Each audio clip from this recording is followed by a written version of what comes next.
Fashion club में दिल्ली के दिल में, और यहाँ पर बहुत बड़ा कार्यक्रम हुआ अखिल भारतीय कोली समाज का। हजारों की संख्या में यहाँ पर लोग मौजूद रहे। उनकी अलग अलग मांगे थी, उनकी अलग अलग आकांक्षाएं थी। वो उन मांगों में कितने सफल हुए अपनी आकांक्षाओं को पूरी करने के लिए, और यहाँ से क्या संदेश लेके जा रहे हैं, इसलिए हम चर्चा करते हैं यहाँ के प्रमुख लोगों से। सर नमस्कार, न्यूज इंडिया वार्ता में आपका स्वागत है। मैं रामस्वरूप कोली, पूर्व सांसद और भरतपुर लोकसभा क्षेत्र से 2024 का प्रत्याशी रहा हूँ। अखिल भारतीय कोली समाज रजिस्टर्ड नई दिल्ली का राष्ट्रीय उपाध्यक्ष। राम स्वरूप जी, ये जो इतना बड़ा यहाँ पे कार्यक्रम है, उसका क्या उद्देश्य है कोली समाज का?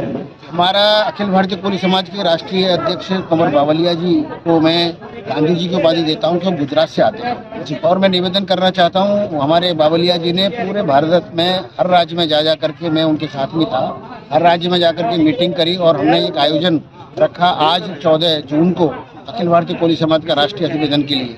इस राष्ट्रीय अधिवेशन के लिए हम जिन जिन राज्यों में गए जहां उनकी समस्या थी, उनकी समस्या का निदान करने के लिए हमने आज ये राष्ट्रीय अधिवेशन रखा है। और राजनीति में और हमारे समाज को आगे कैसे बढ़ाया जाए, और जो समस्याएं हमारी कोली समाज की हैं, मध्य प्रदेश की, उत्तर प्रदेश की, हमारे यहाँ कोली का मतलब सर्टिफिकेट जाति प्रमाण पत्र नहीं मिल रहा, उसको देखते हुए इसी तरह से हमको कहीं ओबीसी में लिया जा रहा है, कहीं ले रखा है। राम स्वरूप जी, आप सांसद भी रहे हैं। मैं आपसे जानना चाहूंगा कि आज की तारीख में आपने समाज को बहुत विशाल दृष्टि से देखा, हजारों लाखों लोगों से आपकी बातचीत हुई होगी।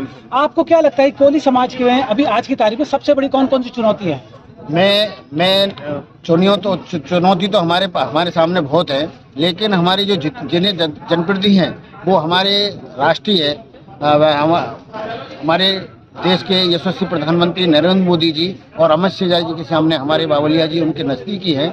और मैं निवेदन करना चाहता हूं, हर राज्य में जाकर के जहां जहां हमारे बीजेपी के मुख्यमंत्री हों चाहे और किसी पार्टी को हों, ये जो हमारा आज राष्ट्रीय सम्मेलन हुआ है किसी एक पार्टी का नहीं हुआ, इसमें सभी पार्टियों के लोग आए और हमारा राष्ट्रीय अधिवेशन सफल रहा। और उसमें देखते हुए हम अभी राष्ट्रपति जी को ज्ञापन देंगे और प्रधानमंत्री जी को ज्ञापन देंगे और अमित शाह जी को ज्ञापन देंगे। जिस तरह से हमारे जाति प्रमाण पत्र बनाने में जो खामियां आ रही हैं, उसमें लोकसभा में भी हमारे लोगों ने वहां उठाया है। और मुझे विश्वास है कि हमारी बावलिया जी के नेतृत्व में जब इनसे मिलेंगे तो हमारी समस्याओं का समाधान होगा। राम स्वरूप जी, आपकी संख्या, कोली समाज की संख्या करोड़ों में है। आपको क्या लगता है कि करोड़ों लोग, लाखों लोग जो आज आपके इस कार्यक्रम को देख रहे हैं, वो किस दृष्टि से इस कार्यक्रम को देख रहे हैं? मैं बताऊंगा आपको, हमारी अखिल भारतीय कोली समाज ने जो पूरे भारत में जाकर अलग अलग नाम से पुकारते हैं, 24 करोड़ की जनसंख्या है हमारी। क्योंकि हम चाहते हैं कि अब जनगणना हो रही है, उसमें मात्र एक कोष्ठक में कोली लिखेंगे तो हमारी जनगणना का आधार होगा। लेकिन हमने जो अपने आधार पर हमारे प्रदेश अध्यक्ष, जिला अध्यक्षों के और तहसील अध्यक्षों के आधार पर जो जनगणना कराई है वो 24 करोड़ से ज़्यादा है।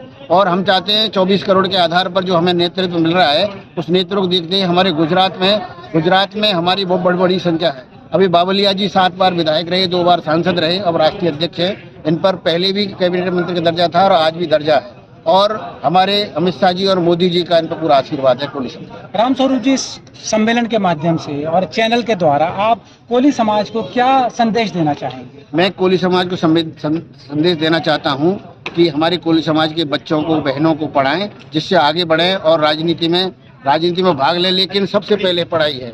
हमारे बच्चे पढ़ेंगे तो जैसे हमारी एक बच्ची को हमने पढ़ा दिया, तो उन जनप्रतिनिधियों से मैं आह्वान करना चाहता हूं कि कोई की समस्या हो, उस समस्या का समाधान करने के लिए हमारी समाज का सहयोग करें, जिससे वो इधर पर नहीं भटके। जैसे मैं अपनी बात बताऊं, मेरे पास कोई भी आ जाता किसी भी राज्य से, मैं उसके काम के लिए तत्पर रहता हूं, क्योंकि समाज से बढ़कर कुछ नहीं है।